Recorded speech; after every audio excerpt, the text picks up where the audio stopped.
جدید دنیا کو بہت سی شخصیات نے متاثر کیا، مگر یہ دنیا مہاتما گاندھی سے زیادہ کسی سے متاثر نہیں ہوئی۔ اگرچہ چند ایک نے ہماری تاریخ پر اپنے نشانات ضبط کیے، مگر گاندھی جیسا قداور کوئی نہ ہو سکا۔ اس قابل ذکر انسان نے شعوری لحاظ سے لاچار لوگوں کو جگایا اور ان کی آزادی نفس کی جنگ لڑی۔ ان کی سب سے بڑی کامیابی سیاست کو اخلاقی اقدار کے زیر اثر لانا تھا۔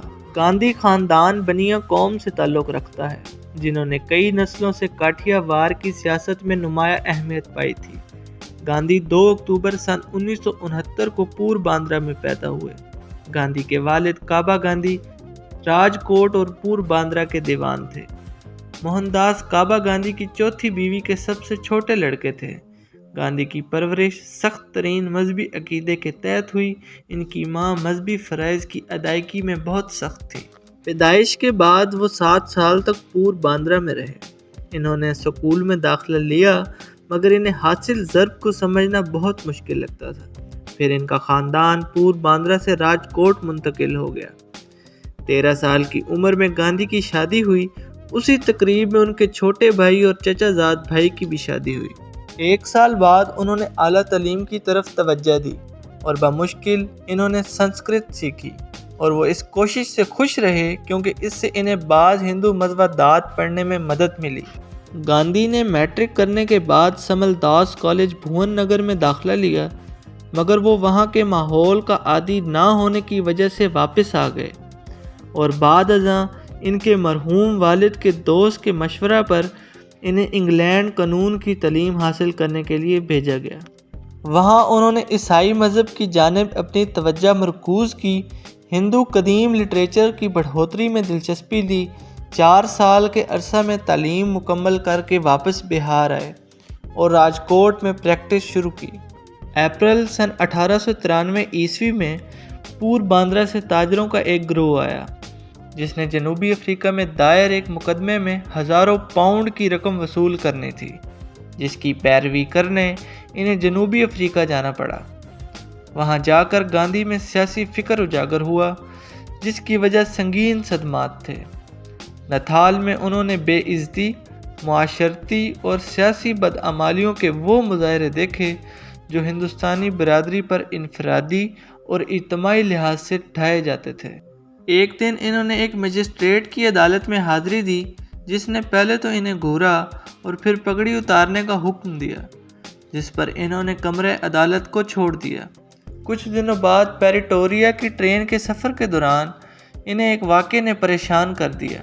یہاں انہوں نے ہندوستانی کلیوں کو یورپی لوگوں کے ہاتھوں ذلیل ناموں سے مخاطب ہوتے دیکھا، جس سے ان پر ہندوستانی برادری کی سماجی حالت ظاہر ہوئی۔ انہیں پیریٹوریا میں کئی ماہ مقدمے کے سلسلے میں رہنا پڑا۔ ان کے گاہک زیادہ تر مسلمان تھے، جس کی وجہ سے انہیں اسلام میں دلچسپی ہوئی اور انہوں نے قرآن کا ترجمہ پڑھا۔ ڈربن واپسی پر انہوں نے ایک غیر مقدمی اجتماع میں ایک رسالہ میں ہندو قوم سے حق خود اختیاری واپس لینے کی ایک رپورٹ پڑھی۔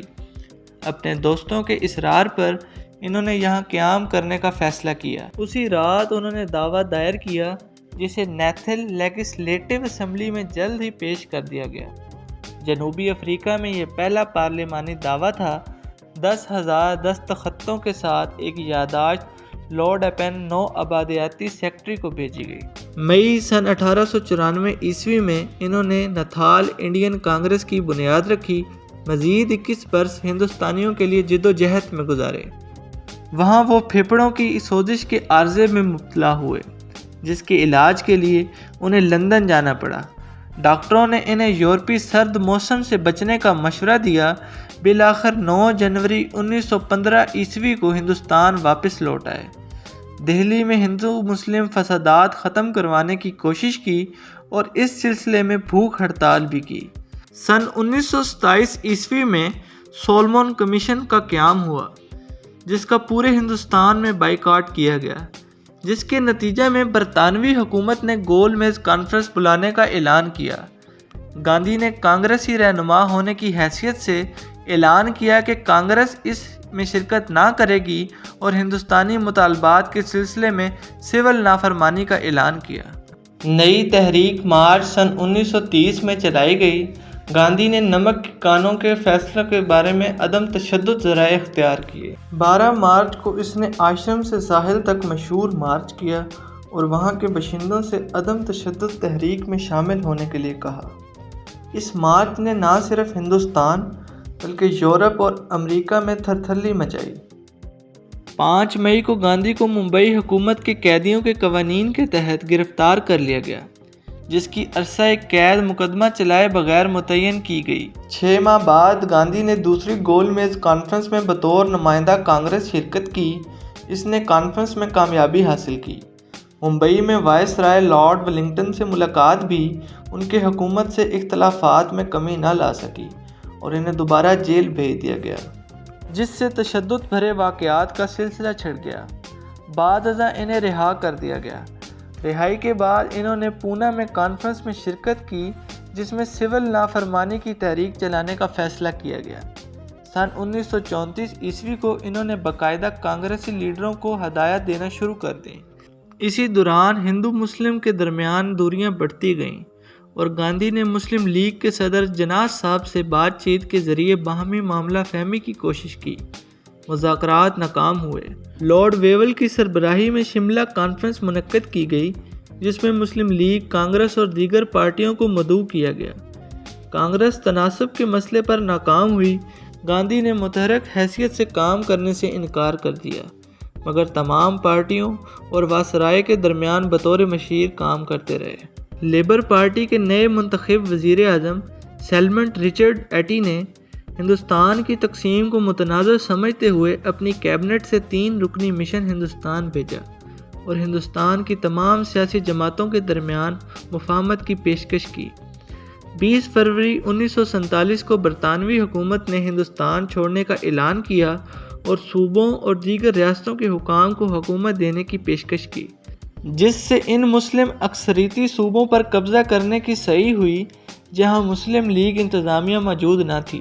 مشرقی بنگال میں غیر متوقع طور پر تشدد ابھرا، جو کہ بعد میں پنجاب اور شمال مغربی سرحدی صوبے تک پھیل گیا۔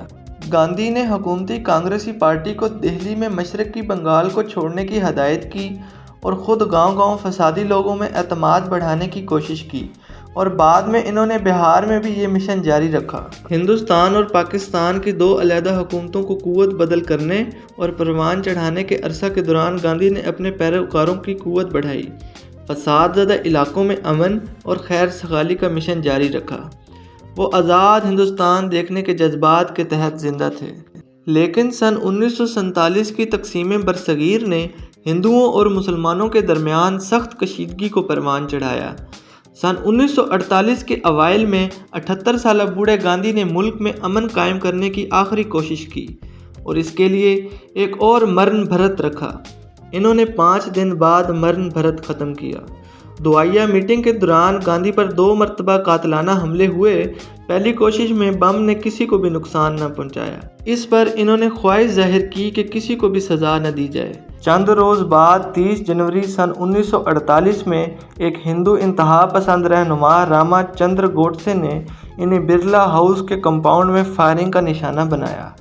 اس طرح ایک عہد تمام ہوا اور ایک قومی رہنما اپنے ہی قوم کے فرد کے ہاتھوں مارا گیا۔